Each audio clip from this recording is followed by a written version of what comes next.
তখন তোমারে জিজ্ঞেস করব, ও জান্নাতি আরো কিছু চাওয়ার আসেনি? তোমরা বলবা মালিক দুনিয়ায় তোমারে না দেখা আল্লাহ তোমার গোলামি করলাম, আল্লাহ দুনিয়ায় তোমারে দেখলাম না, তোমার হাবিবকে দেখলাম না, আল্লাহ একটা জিনিস চাওয়ার আছে, আল্লাহ আপনার দিদার চাই, আল্লাহ আপনার দিদার চাই। আল্লাহ তাআলা জান্নাতীদেরকে বলবে, ও জান্নাতীরা আরো কিছু চাওয়ার আসেনি? আল্লাহ তাআলা বলার সাথে সাথে জান্নাতীরা ডাকবে আর বলবে, মালিক গো একটা জিনিস চাওয়ার আছে, যেটা হলো তোমার দিদার চাই। আল্লাহ ডাকবে আর বলবে, ঠিক আছে, বিশাল বড় মঞ্চ বানাও, বিশাল বড় প্যান্ডেল বানাও। আল্লাহ তাআলা বিশাল বড় মঞ্চ বানাবে, বিশাল বড় প্যান্ডেল বানাবে।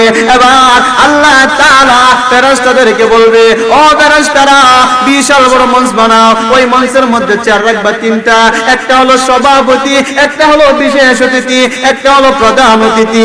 আল্লাহ তাআলা বিশেষ অতিথি হিসেবে দাউদ আলাইহিস সালাতু ওয়াস সালামকে দাওয়াত করবে। কেন কেন এত নবী থাকতে দাউদ পয়গম্বরকে কেন দাওয়াত করবে? আল্লাহ তাআলা দাউদ পয়গম্বরের কণ্ঠের মধ্যে এত সুরালো মধুর কণ্ঠ দিয়েছে, দাউদ পয়গম্বর যখন তার কিতাব তেলাওয়াত করত, উড়ন্ত পাখি এগুলো দাঁড়াইয়া দাউদ পয়গম্বরের তেলাওয়াত শুনতো।